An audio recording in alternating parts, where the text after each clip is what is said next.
Hey everyone, this is Nicholas Peter, and I'm here with Dan Dix of Press for Truth. He was gracious enough to let me interview him, so I appreciate it, Dan. Yeah, it's a pleasure meeting you. Yeah, me too. I wrote down just a few questions. I know Mark Passio was here. What are your thoughts on Mark Passio and the whole natural law? 'Cause I know that you're a Christian. Yeah. Yeah. So what are your thoughts on that? To be totally honest, I haven't actually watched one of Mark Passio's presentations, so Wow. I've never seen any of his videos. I've never watched a presentation. So the only information I have about what he is speaking about is through other people who have told me about it. I meant to watch it actually at this particular conference, but I got caught up and wasn't able to attend. So yeah, I can't really speak directly to what he specifically is bringing to the table. I do get the sense, however, that he speaks about a lot of occult topics, and but in a way so as to present it with the appeal for people to approach it with less, being afraid of it, so to speak. So I think he kind of is involved in the occult, so to speak. But I don't know what his position is, if he thinks there's white magic versus black magic and he's on the good side of it. I'm not sure. But yeah, I do mean to check out one of his presentations. Okay. Yeah, because I would say, it's a really long one, but the natural law presentation he did a few years ago, it's like 7 hours, it's 3 parts. But it's definitely, I watched it. I think I'm rewatching it. It's pretty good. I'd say it's really, really good. Yeah, he's got a huge following. He's given a lot of big talks. There's got to be a pretty good reason for that. So yeah.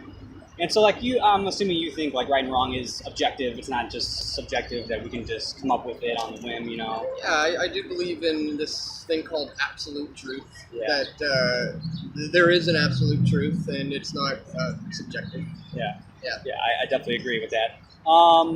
So what would you do if activism wasn't a necessary thing? What was a really good passion of yours that you would like to pursue if this wasn't your full time? If I wasn't doing this? Yeah. I would probably still be doing musical stuff. I don't know if you know I play. I know that you did the compositions for your documentaries. I scored all 5 of my films, and that's always been a passion of mine. So if I probably wasn't doing this, I might be doing something like that. Although it's tough to say. That I've been doing this so long, it's just all I know now. I eat, sleep, and breathe Press for Truth. It's what I do 24/7, really. So, and it feels like it's been a long time. I woke up a little earlier than most woke up, as we call it. It was around 1998. Started getting active in 2001 after 9/11, and then after meeting up with people for years and years and not really working well with certain people, I decided, all right, it's time to launch my own thing. 2006, just said, I'm just gonna speak about it the way I see it. That's very good. You play multiple instruments, right? Yeah, I played a lot. Yeah, guitar and bass and drums and piano and stuff like that. That's fantastic. I've done some rock band drums, but I know if I really had a set with me, I'd be able to do something, But it's really good for your right brain. That just creativity and all that stuff. It's, especially with the video editing you're doing, that's also with creativity. So It's really good exercise for sure for your brain. Mm-hmm. What are some of your most pressing issues? Maybe something that you're covering now, but maybe something you haven't really covered, but something that's also really important. Something that I'm been covering a lot lately, and I seem to be getting a lot of flack for, and misunderstanding as to my position on this, is there seems to be something happening in Canada with the LGBTQ, specifically the trans community, where there is a system being built that is allowing for certain transgender people, transgender activists, to abuse the rights of others.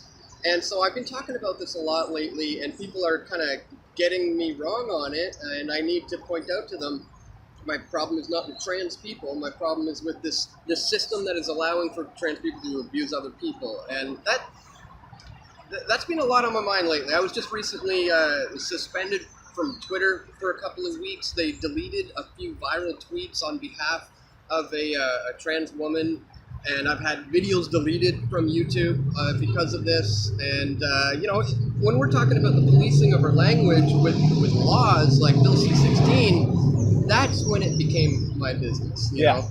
A lot of people say it's not your community. Why do you care? Well, when the government is trying to force me to use particular language, that's as tyrannical as it gets. Yeah, and that's also where like the whole natural law kind of thing comes in. It's like I will respect you as a person for sure. You don't have to threaten me with a third party with force or threat of violence just to have that happen. You know, it's like we can be cordial with each other. We just there has to be some sort of middle ground or common like you were saying, like an absolute truth. Like there has to be something that will be the thing that unites us, I think. And like having some bully come in to tell us what to do, and you can't say that. I remember you covered this like a year or two ago. That's why how I first saw you is I think you were interviewed on SGT Report.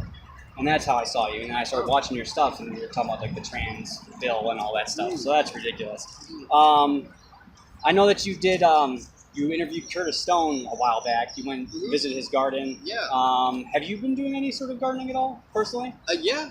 I got a home garden. We don't have a lot going on right now. Just stuff to make a kick-ass salad. But it's a good start. That's a good start. Yeah, totally. Now, Curtis Stone of the Urban Farmer is a great guy. I've done some interviews with him. He just contacted me this morning about an event he just went and covered. Funny enough, speaking about this, in his town, there was an event that was put on where drag queens were reading children's books to kids for some reason. And this is a thing that's happening now. Yeah. And he went and filmed the whole thing. And contacted me this morning and said, hey, do you want the footage or would you like to interview me about it? So I'm going to do that as soon as I get home. I'm going to be doing another interview with Curtis about this event he just went and covered this morning of some drag queens reading books to children in his town. So that's awesome that he just recorded and asked you if you wanted it. Yeah, he just noticed this is going on in his town, his little tiny town, and I think he's in Kelowna, BC, and he's just like, what? I gotta go see what this is all about. And then it was so crazy that he filmed it, and he contacted me this morning. He's like, I got the footage if you want it. It was crazy. Like, what are they doing? And so yeah, that's gonna be an interesting one.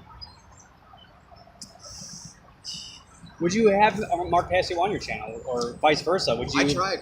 You tried? I asked Mark Passio for an interview about 4 times. I knew he was someone worth interviewing, even though I've never seen his presentation. And to be quite honest, he kind of said, yeah, hit me up after lunch. And then I'd go find him at lunch. And when he was done, he was like, come find me at my booth. And then I did that. And after about 4 tries, I just got the idea that maybe he's not interested in doing an interview. I'm not really sure. But I did request an interview with him about 3 or 4 times, and he kind of brushed me off. Wow, because I see him as someone that's pretty upfront. So the fact that, like, unless they really was just busy, but I'm not sure that there was any. I don't know if there was any ill intent behind it, or if it's just a matter of literally a circumstantial. He was busy with the full intention of getting back to me. I don't know, but that's how that went down. Wow. Okay. So maybe I'll try again while I'm here. I thought about that, and if it happens again, then I might know. Oh, because I did think about it. Maybe he's aware of who I am with my Christian stance, and maybe he thought I was going to try to, find holes in his logic or something, which is not my intentions. So I don't know. I would like to interview him, though. Yeah, I know. I think that would be a fantastic conversation. Yeah. I don't think that would be anything but beneficial for anyone. Yeah. I mean, your viewers, his viewers, it's different audience. Yeah. And a little bit similar. So, it's great. Your thoughts on Organite? Organite. Wilhelm I don't Wright. know enough. I've had a few people email me about it and tell me all about Carl Wells. Yeah, but I don't know enough to speak on it. Okay. Yeah. Fair enough. Yeah, fair enough. What are some unknown YouTubers that maybe aren't as well known as other people that you would recommend? Well, I put together a video a while back called my top 5 favorite YouTubers with less than 1,000 subscribers. So if you look that up, and these are just guys who I saw who were really banging out the content, on a daily and really putting in the effort, and we're just not getting the views. So I did make a video about that. At the time there was, I can't even remember right now off the top of my head, but there are some really good ones there. One guy was called the Canadian Libertarian, I think his channel was. I noticed he was just putting out daily stuff and just not getting the views he deserved. Can't think off the top of my head, but there are a few other good ones there in that video. Yeah, and there's there's a lot of great people out there doing a lot of great stuff, but we're just not getting access to it because YouTube's doing all the shadow banning. So yeah, that's why we need to support anyone who's willing to jump into this. Yeah, very true. Very true. Yeah, that basically covers it. I know that because, like, obviously with Curtis Stone, he's the gardener and all that stuff, but he was also on a gentleman called named John Kohler, Growing Your Greens. He has a YouTube channel, Growing Your Greens, and some other YouTube channels.